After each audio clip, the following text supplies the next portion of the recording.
E aí galera, tudo bem?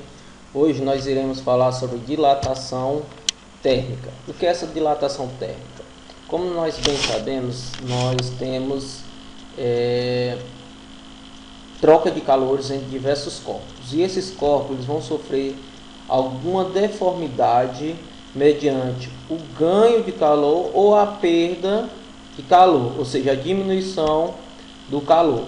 Esses fatores, quando um objeto é aquecido ou quando ele é esfriado, há uma variação de forma dele. Quando a troca de calor, quando há o aumento de calor, esse corpo deste objeto ele tende a se expandir. E quando ele perde esse calor, ou seja, quando há uma diminuição de temperatura, esse corpo também vai sofrer uma diminuição do seu corpo.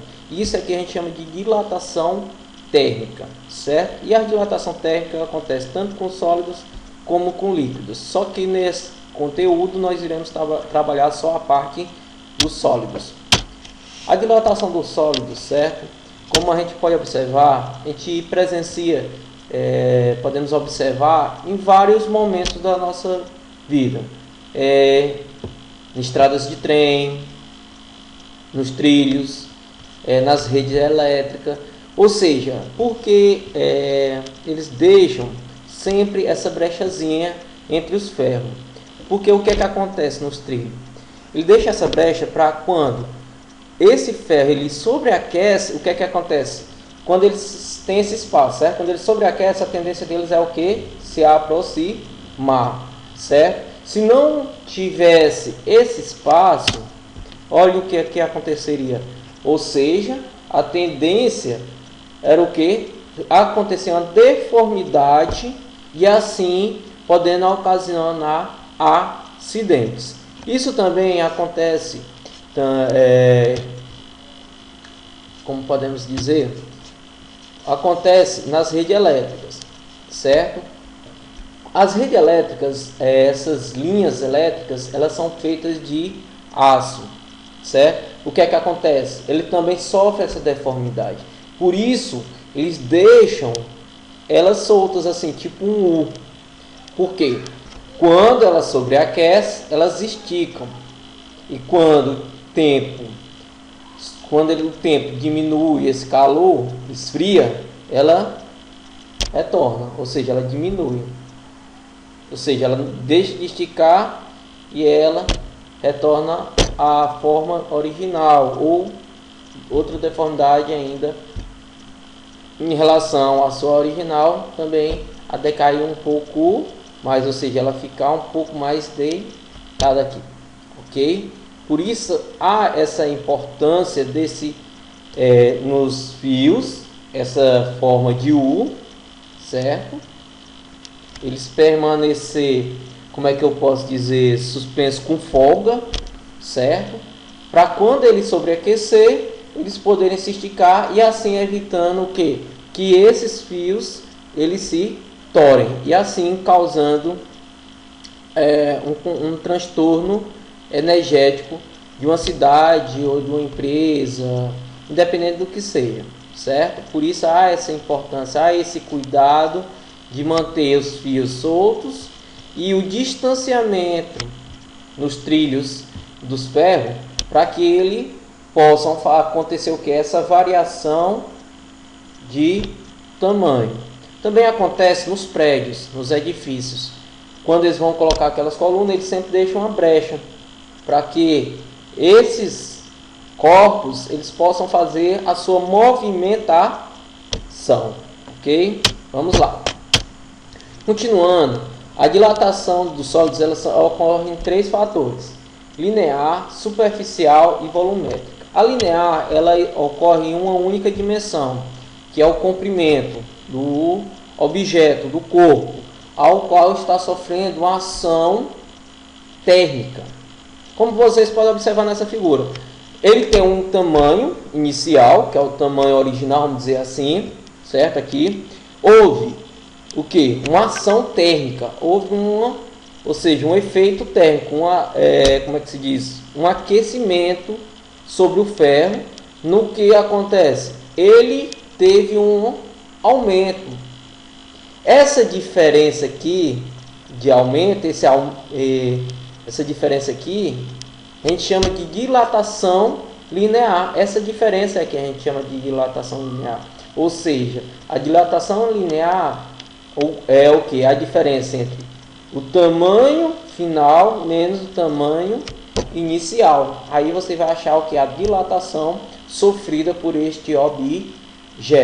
Tanto aumentando o seu tamanho, como também reduzindo o seu tamanho. Você vai ter essa dilatação linear, essa variação, certo? Para isso, utilizamos a seguinte forma: variação linear, certo? É igual o espaço, a superfície, ou espaço, o comprimento inicial, vezes esse A, pessoal, a gente chama, o L é o comprimento.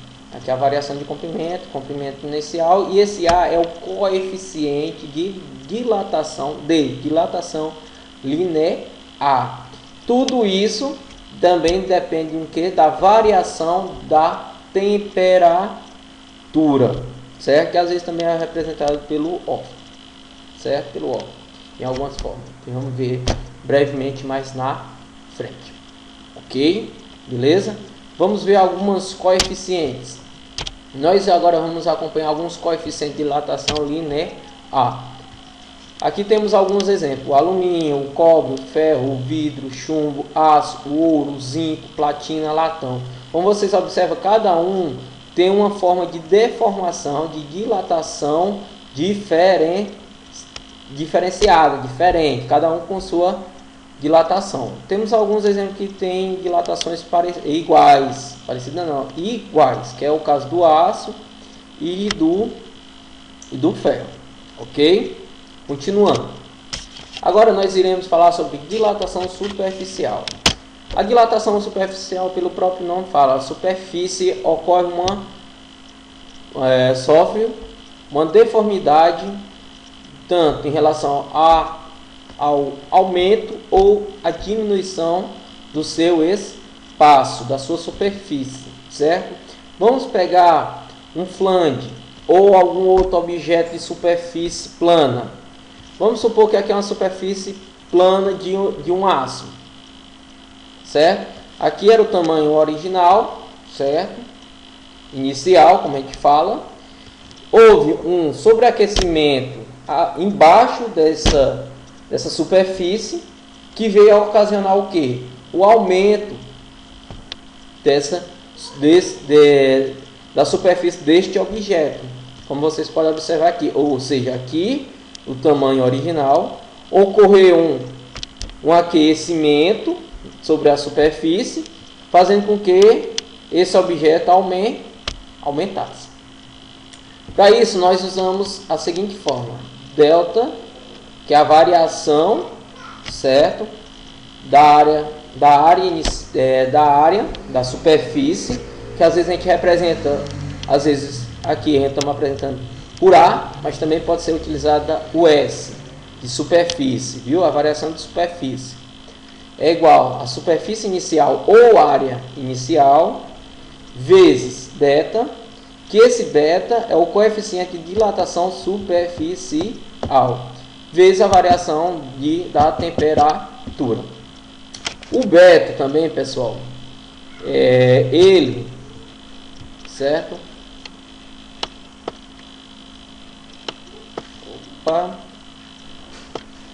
Ele é igual a 2 vezes o coeficiente linear, ok? Ou seja, o coeficiente superficial ele é igual 2 vezes o coeficiente linear, ok? Vamos lá, continuando. Dilatação volumétrica. Esqueci de falar, pessoal, que no espaço, na dilatação superficial, ele ocorre em 2 dimensões, certo? Já na volumétrica, em 3 dimensões. Como o próprio nome fala, volume, que a gente já lembra do cálculo do volume, que também são 3 dimensões, ok? Como calcular o volume. Agora aqui a gente vai trabalhar com dilatação volumétrica. Como vocês observam, um objeto, vamos supor uma caixa de ferro, certo? Houve energia térmica, certo? Um aquecimento nessa caixa, ocorrendo o que? A sua dilatação, ok? E isso a gente trabalha com a seguinte fórmula: variação de volume da dilatação volumétrica é igual ao volume inicial vezes o coeficiente volumétrico vezes o que? A variação da temperatura. Como eu falei anteriormente, que pode ser representada aqui, ó, por essa letra, ok? Ou o T ou ela, tá bom? Continuando, como eu falei, no coeficiente superficial é igual a quem? A 2 vezes o coeficiente linear. E já nele aqui, a volumétrica, ela vai ser igual a 3 vezes o coeficiente linear, ok? São fórmulas simples, conteúdos didaticamente básicos, simples também, não tem muita dificuldade, certo? Como vocês observam, sempre vai pegar o que? O espaço inicial, o volume ou o comprimento inicial, vai multiplicar pelo seu coeficiente, o coeficiente do objeto ao qual está sofrendo a ação. Como a gente vimos, tem um coeficiente linear distintos, tem alguns que são, no caso do aço e do ferro, que são iguais, mas os demais são diferentes, e multiplicar pela variação de temperatura, ok? Vamos supor que aqui esse tamanho aqui desse objeto, ele corresponde a quando a temperatura está em 30 graus Celsius, certo? E aqui ele sofreu uma ação chegou a esse tamanho a 80 graus Celsius. Então essa variação bem aqui, pessoal, vai ser a subtração da temperatura final menos a temperatura inicial, ou seja, essa variação aqui, que foi uma variação de 50 graus Celsius, ok? Beleza? Então, pessoal, bons estudos e fiquem com Deus. Um abraço.